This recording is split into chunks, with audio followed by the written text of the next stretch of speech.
I'm Dr. Sattva. I've been wanting to talk about something, but I've been putting it off. Uh, I've mentioned before the seventh pillar I work on, or the seventh pillar of health, is healthy relationships, and they impact your whole life.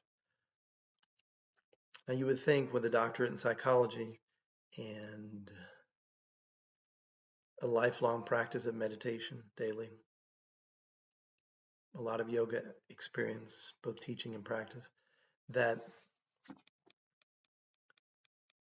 this would be an area that I have mastered, but I have not.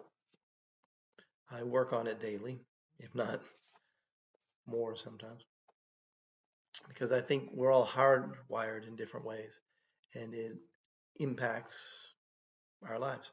Now, I have some amazing blessings in life, but I have some places where I find in my own life has been challenging over the years on and off. One of the issues I find in relationships in general is dealing with conflict. On some level, I can be conflict avoidant, but on another level, I can be um, extremely reactive, especially with like alpha males who think they rule the fucking world and then they cross the wrong guy. But more to the point, any relationship you have, and everyone pretty much falls in this category. If you get into a conflict of any sort, or you're dealing with, especially with someone who's close to you, friend, relative, partner, lover, family member, you're kind of walking a razor's edge. Because if you don't express your truth, you're kind of holding back. You're not being genuine, and you're hurting yourself on some level. If you too forcefully express your truth, now you're the one who's kind of a jerk, or you're creating separation, or you're escalating something. And everyone pretty much falls into one of these categories at least some of the time.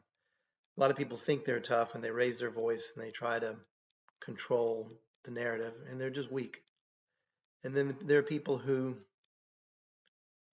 don't really express their truth, or maybe they're afraid of conflict. And they're also coming from a place of fear, which ultimately is a form of weakness. So there's a middle ground. And ironically, my nephew explained me his version, which seems to work really well with him. And he was 20 when he explained it to me, and I was 54, I think, 55 when he did. So humbling. But what he does in his conflicts, especially with his significant other, his wife, he told me, and hopefully he doesn't get in trouble. He says to me that he always tries to stop and listen to what's her point of view, like where's she coming from, really genuinely trying to understand. I think that's beautiful advice. Like hostage negotiators say the same thing. First thing you do is try to understand the other person, like lean in and listen. It's okay, just chill. What is their point of view? What are they trying to say? What is their truth?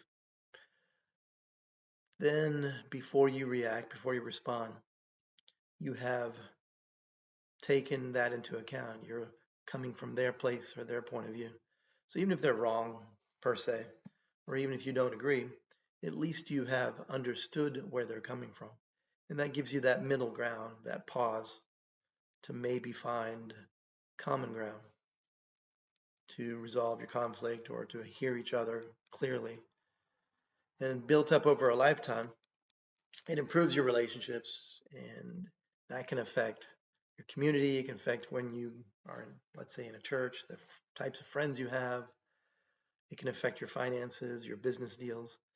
Um, there's great value in knowing both what your friends and your enemies really think and understanding their point of view, and then reacting from that knowledge, from that base, which is both your truth and respect for the other human being. So I just wanted to share that. I hope I made it simple and clear. Sending everyone love, heal, align, and thrive.